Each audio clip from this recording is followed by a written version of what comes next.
할렐루야. 2025년 7월 20일 주일입니다.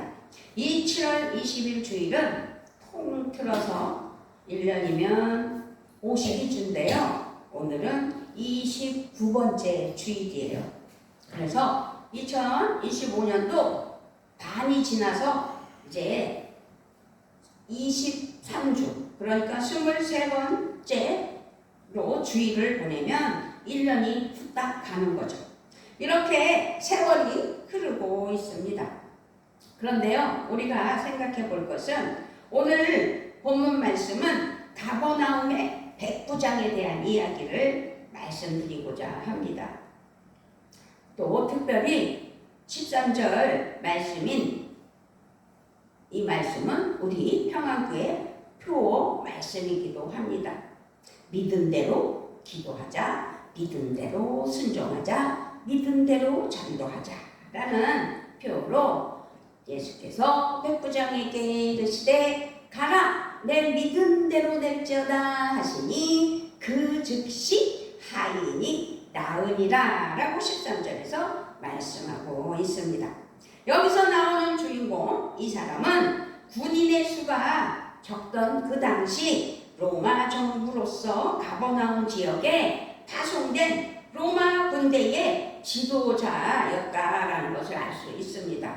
네, 이렇게 백부장은 대략 군인 100여 명을 지휘하는 고급 지휘관이었구나라는 것을 알 수 있습니다. 여기서 말씀에 등장하는 백부장은 중풍병에 걸려 고생하는 자기 하인을 두고 있었어요. 자기에게 그런 하인이 있었다는 거죠. 중풍병 걸린 환자가.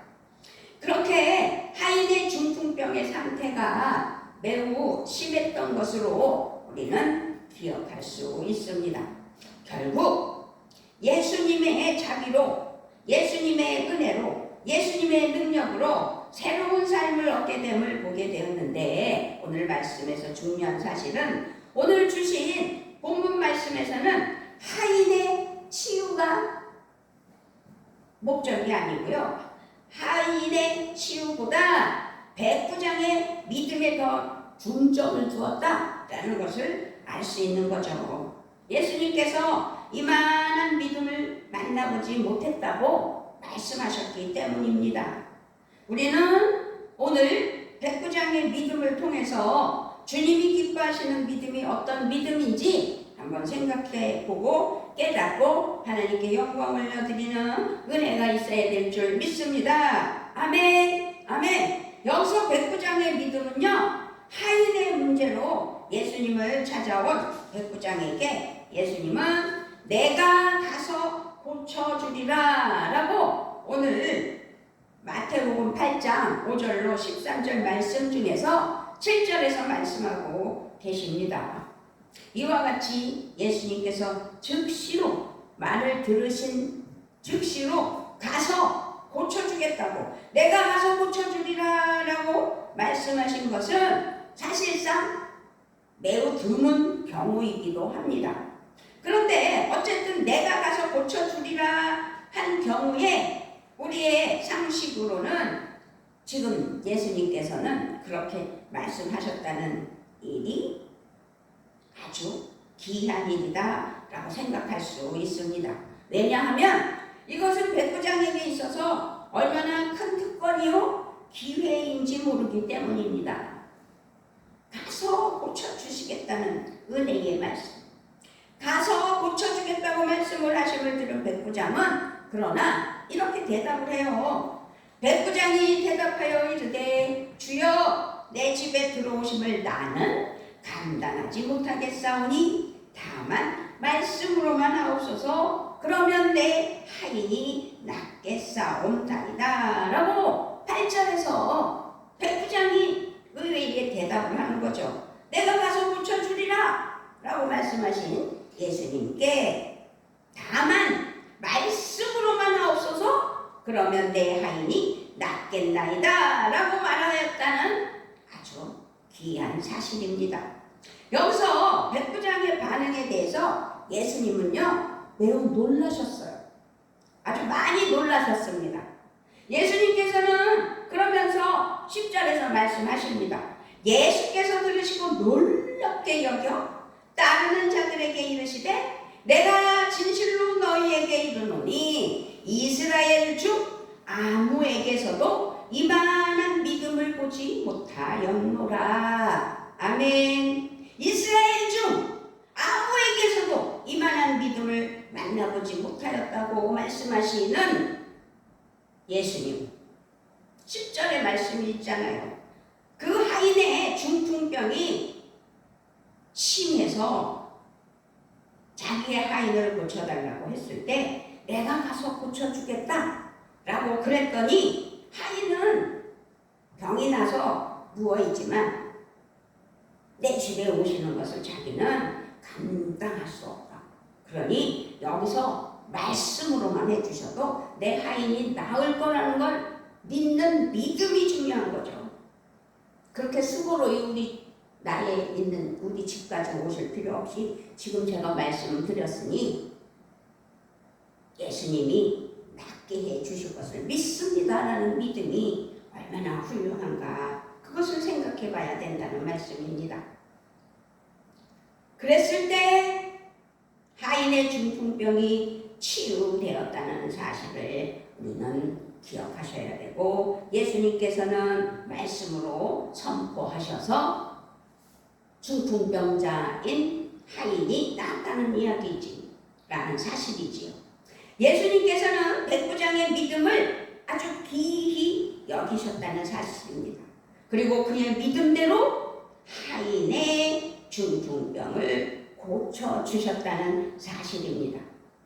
우리는 그래서 믿음이 필요해요. 믿음대로 살아야 돼요.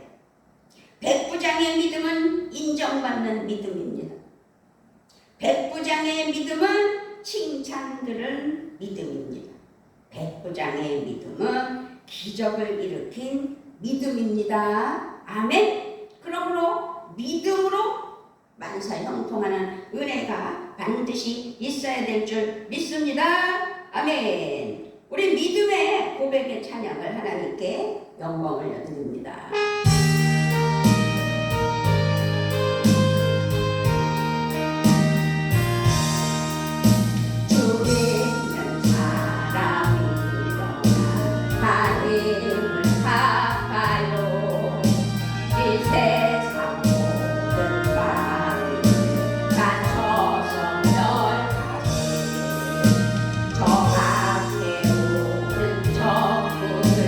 다 싸워 이겨라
예수님께서 이스라엘 중 아무에게서도 이만한 믿음을 만나보지 못하였다고 칭찬하시며 백부장의 하인인 그 중풍병 환자를 고쳐주시는 은혜가 있었다는 사실을 꼭 믿어야 됩니다. 다시 말씀드립니다. 백부장의 믿음은 인정받은 믿음입니다. 백부장의 믿음은 칭찬들은 믿음입니다. 백부장의 믿음은 기적을 일으킨 믿음입니다. 우리가 믿음으로 이겨내는 귀한 삶. 그래서 악하고 더럽고 추한 마귀 사탄 귀신도 쫓아내며 분별하고 구별하여 밀쳐내는, 그래서 하나님의 성령의 기름 부음 받아 승리하는 귀한 삶이 되셔야 될 줄 믿습니다. 아멘. 하나님은 그래서 지금도 믿음의 사람을 기뻐하시고 역사하심을 또 믿으셔야 됩니다. 백부장은요, 그 당시 유대 사회에서는 사실상 인정받지 못하던 인물이다 라고 말씀드릴 수 있어요. 유대인들에게 있어서 그 언약 밖의 사람들, 그 언약 밖의 사람인 이 백부장이 인정받을 수 없다.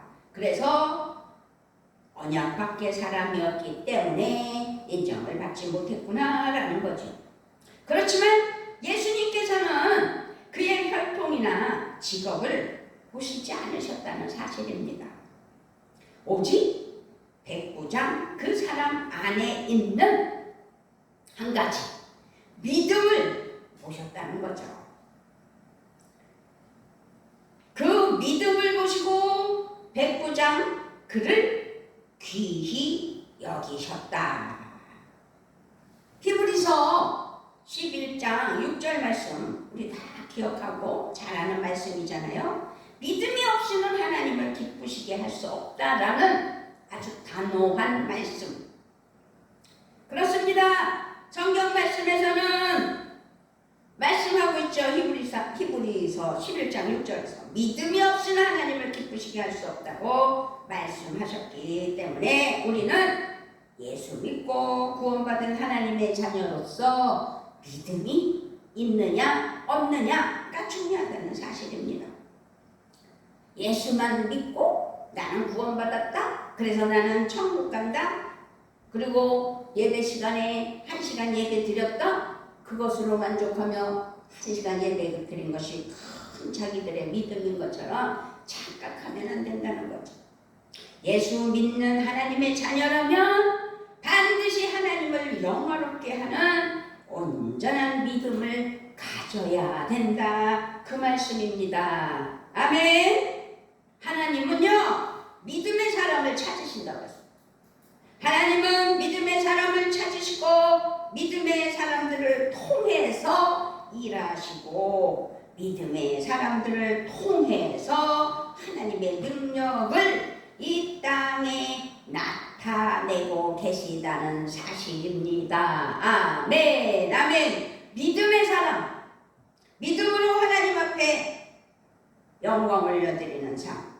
그래서 반드시 하나님은 믿음의 사람들을 복 주시는 은혜가 있다는 사실이죠. 우주 만물을 창조하신 우리 아버지 하나님, 세상을 주관하시는 하나님, 성령님이 개입하여 주시고 간섭하여 주셔서 악하고 더럽고 추한 마귀 사탄을 이겨내기에 부족함 없도록 기름 부으시는 하나님, 우리는 믿음이 필요하다는 사실이죠. 아니, 필요한 게 아니라 철저하게 믿음으로 사는 우리 그리스도인들이 되어야 된다, 이 말씀입니다. 믿음은 곧 하나님의 권위, 하나님의 능력, 그 권위와 능력을 인정하는 것이기 때문에 믿음의 사람들을 기뻐하시는 큰 은혜가 하나님께 있어야 된다는 거죠. 우리 하나님께서 나를 보시고 기뻐하실까? 그래서 나에게 복을 주실까? 그걸 생각하며 살아가야 된다는 거죠. 내가 무엇을 하든지 무엇을 먹든지 하나님 앞에 기뻐하시는 일일까? 하나님이 기뻐하지 않으실 일일까? 라는 것을 생각하면서 이 땅에서 살아가야 된다는 사실을 우리에게 말씀하고 있는 것입니다. 지금 세상은 위기에 처해 있습니다. 믿음의 공동체들은 믿음으로 하나님 앞에 기도하는 무리가 있는가 하면 세상에 소속돼서 세상으로 살아가는 허랑방탕한 사람들이 있기도 합니다. 그것이 중심이 어디에 있는지를 하나님 앞에 알아볼 때 우리 하나님께서는 말씀과 찬양과 나아가기를 원하며 하나님의 말씀을 깊이 묵상하며 하나님께 순종함을 바라신다면 겉으로만 그리스도인이 아닌 내재되어 있는 심령에 하나님이 임재하여 주시고 성령님이 임재하여 주시고 예수님의 심장으로 살아갈 때 하나님의 은혜가 넘쳐나게 하시고 그 믿음으로 하나님 은혜 아래 나아가는 그냥 믿음이 되게 해 주실 줄 믿습니다. 그렇습니다. 하나님은 지금도 믿음의 사람을 기뻐하시고 또 기뻐하시고 기뻐하시며 칭찬하신다는 거죠. 무엇으로요? 이 땅에서 살아가는 복으로요. 지금 백부장은 예수님이 말씀하십니다. 놀랍게 여겨 따르는 자들에게 이르시되 내가 진실로 너희에게 이르노니 이스라엘 중 아무에게서도 이만한 믿음을 보지 못하였노라. 이만한 믿음, 예수님이 놀랄 정도의 이만한 믿음. 우리 하나님의 사랑하는 자녀들은, 특별히 평안교회 성도님들은 이만한 믿음을 가진 하나님의 사랑하는 자녀라고 인정받는 그냥 믿음의 삶이 되는 은혜가 있어야 될 줄 믿습니다. 아멘. 예레미야 17장 7절 8절에서 그러나 무릇 여호와를 의지하며 여호와를 신뢰하는 그 사람은 복을 받을 것이라. 그는 물가에 심어진 나무가 그 뿌리를 강변에 뻗치고 더위가 올지라도 두려워하지 아니하며 그 잎이 청청하며 가무는 해도 걱정이 없고 결실이 그치지 아니함 같으리라. 아멘. 아멘. 하나님의 사랑하는 자녀들이 하나님 앞에 믿음의 사람들로 인정받고 하나님께서 찬송하며 하나님께서 기뻐하며 하나님께서 인정하실 때 믿음은 곧 하나님의 권위와 능력을 인정해드리며 찬송하고 예배하고 기도하는 사랑하는 자녀들을 기뻐하시면서 어떻게 해요? 복을 내려주시는데 예레미야 17장 7절 8절 말씀처럼 아주 무궁무진한 하나님의 은혜의 복이 임한다는 사실이죠. 다시 말씀드릴까요? 그러나 무릇 여호와를 의지하며 여호와를 의뢰하는 사람은 의뢰하는 그 사람은 복을 받을 것이라. 그는 물가에 심어진 나무가 뿌리를 강변에 뻗치고 어떤 사람이요? 여호와를 의뢰하며 그를 믿는 믿음의 사람을 말씀하고 있는 거예요. 그런 사람은 물가에 심어진 나무가 그 뿌리를 강변에 뻗치고 더위가 올지라도 두려워하지 아니하며 그 잎이 청청하며 가무는 해도 물이 말라 가뭄이 왔어도 걱정이 없고 결실이 그치지 아니함 같으리라 라고 말씀한 거예요. 그 온전한 믿음을 가진 하나님의 사랑하는 자녀들에게는 이렇게 하나님이 무한히 부어주시는 은혜의 복이 있다는 사실입니다. 오늘 우리는 하나님께 감사해야 됩니다. 크고 온전한 믿음으로 이르러서 하나님을 영화롭게 하는 우리가 돼야 되겠죠. 특별히 평안교회에 하나님의 영광이 드러나게 하시고 평안교회에 소속된 사랑하는 자녀들이 하나님께 믿음으로 인정받아 믿음으로 기뻐하시는 하나님께서 복 내려주시는 귀한 은혜가 있기를 예수 그리스도의 이름으로 축복하며 축원합니다. 아멘 아멘. 아버지 감사합니다. 우리가 살아가는 방편은 오직 하나님의 복을 누리며 은혜 아래 살아가는 것이 이 땅에서의 기쁨인데 하나님을 기쁘시게 하고 하나님이 인정하셔서 하나님의 복을 받는 귀한 삶을 살게 하여 주시려고 오늘 백부장을 알게 하시고 백부장의 믿음을 통하여 인정받는 말씀을 통하여서 나도 백부장과 같이 하나님 앞에서 부족함 없는 귀한 삶을 살아 하나님이 인정하시고 하나님이 기뻐하셔서 하나님의 복을 누리는 은혜가 있게 하여 주심을 믿습니다. 이 땅에서 하나님의 복을 누리며 하나님께 영광을 올려드리며 은혜로 나아갈 때 하나님 또한 기뻐하시고 더 복을 주시며 은혜로 나아가게 하심을 믿사오니 주여 역사하여 주시고 함께하여 주시고 도와주셔서 승리하는 귀한 삶 되게 하여 주시옵소서. 감사를 드리며 우리 주 예수 그리스도의 이름으로 기도드리옵나이다. 아멘 아멘.